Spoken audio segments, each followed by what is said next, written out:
of মাৰ্কটো হাই আৰু ল' কোনেও কৰিব নোৱাৰে এইটো মেৰিটৰ ওপৰত ডিপেণ্ড কৰে বেছি যদি চোকা ল'ৰা 10,000ৰ ভিতৰত সোমাই যায় তেওঁলোকে কাট অফ মাৰ্কটো উঠাই দিয়ে এইটো কাট অফ মাৰ্ক এনেকুৱা নহয় যে কোনোবাই নিৰ্ধাৰণ কৰি দিয়ে এইটো কাট অফ মাৰ্ক পৰীক্ষাৰ মেৰিটে নিজে নিজে নিৰ্ধাৰণ কৰে এইটো চৰকাৰে নিৰ্ধাৰণ কৰি দিয়া বস্তু নহয় কাট অফ মাৰ্ক হাই হোৱা ল' হোৱাটো ডিপেণ্ড কৰে যে কিমান পোষ্ট আছে গতিকে কাট অফ মাৰ্কটো ল' হাই কোনেও নকৰে যদি 5,000 পোষ্ট আছে 5,000ৰ বিপৰীতে 10,000 মানুহ অৰেলত আহিব গতিকে 10,000 হৈ যোৱাৰ লগে লগে এইটো কাট অফ হৈ যায় কাট অফ মাৰ্কটো হাই আৰু ল' কোনেও কৰিব নোৱাৰে এইটো মেৰিটৰ ওপৰত ডিপেণ্ড কৰে বেছি যদি চোকা ল'ৰা 10,000ৰ ভিতৰত সোমাই যায় তেওঁলোকে কাট অফ মাৰ্কটো উঠাই দিয়ে এইটো কাট অফ মাৰ্ক এনেকুৱা নহয় যে কোনোবাই নিৰ্ধাৰণ কৰি দিয়ে এইটো কাট অফ মাৰ্ক পৰীক্ষাৰ মেৰিটে নিজে নিজে নিৰ্ধাৰণ কৰে এইটো চৰকাৰে নিৰ্ধাৰণ কৰি দিয়া বস্তু নহয় নিযুক্তি লাহে লাহে হ'ব এতিয়া আকৌ মে' মাহত এতিয়াতো এপ্ৰিলত পঞ্চায়ত ইলেকশ্যন হ'ব সেই সময়টো অৰেল নহয় মে'ত অৰেল হ'ব যিমান পোষ্ট আছে তাৰ দুগুণ ল'ৰা ছোৱালী পাছ কৰিছে এদিনত 100জনতকৈ বেছি অৰেল ল'ব নোৱাৰি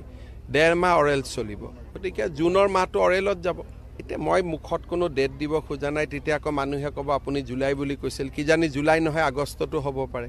গতিকে আমাৰ কাৰ্যকালতে নিযুক্তি হ'ব যিমান মই উলিয়াই দিব নোৱাৰোঁ অলৰেডি এইবোৰ এডভাৰটাইজ হৈ গৈছে এইটো মুখ্যমন্ত্ৰীয়ে উলিয়াই আৰু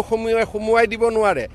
এডভাৰটাইজৰ সময়তে যোৱাকালিও আপোনালোকৰ আগতেই প্ৰেছ কনফাৰেঞ্চ কৰিছে তাতে পোষ্টৰ সংখ্যা দশমিকলৈকে দিয়া আছে আৰু যি পোষ্ট হ'ব পৰীক্ষাৰ আগতেই শিক্ষাৰ্থীক জনাব লাগিব পিছত উলিয়াই দিয়া সুমুৱাই দিয়া কৰি থাকিব নোৱাৰি কাট অফ মাৰ্ক হাই হোৱা ল' হোৱাটো ডিপেণ্ড কৰে যে কিমান পোষ্ট আছে গতিকে কাট অফ মাৰ্কটো ল' হাই কোনেও নকৰে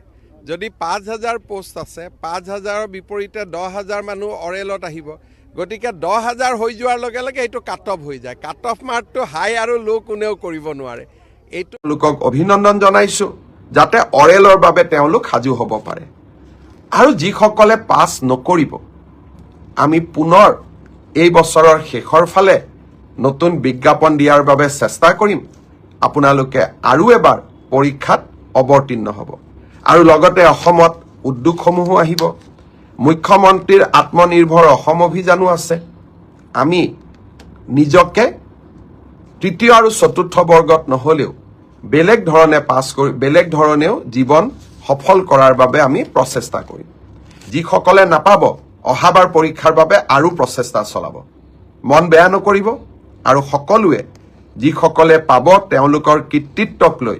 আমি সকলোৱে গৌৰৱ কৰিম আৰু যিসকলে নাপাব তেওঁলোকে পুনৰ প্ৰচেষ্টা কৰিম পৰীক্ষাৰ এটা ৰিজাল্ট ভাল বেয়া দুইটাই আহে তাক লৈ বহুত চিন্তা কৰিব নালাগে we should take life as challenge জীৱন প্ৰত্যাহ্বানেৰে পৰিপূৰ্ণ গতিকে পোৱা আৰু নোপোৱা দুইটাই জীৱনৰ একোটা যাত্ৰাৰ সংগী বুলি আমি ধৰি ল'ব লাগিব মই জনাব পাৰিম যে আমি কেতিয়া পোষ্ট গ্ৰেজুৱেট টিচাৰৰ পৰীক্ষাৰ ফলাফল দিব পাৰিম সেই ধৰণে LP ME পৰীক্ষাৰ ফলাফলৰ বিষয়েও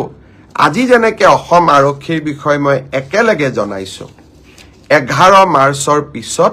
মই শিক্ষা বিভাগৰ গোটেইকেইটা নিযুক্তিৰ সম্পৰ্কত আপোনালোকক এনেকৈ আগতীয়াকৈ জনাবৰ বাবে মই প্ৰচেষ্টা কৰিম তাৰ বাবে আপোনালোকে মোৰ পৰৱৰ্তী অৰ্থাৎ 11 মাৰ্চৰ পিছৰ কোনোবা এটা ফেচবুক লাইভৰ অনুষ্ঠানৰ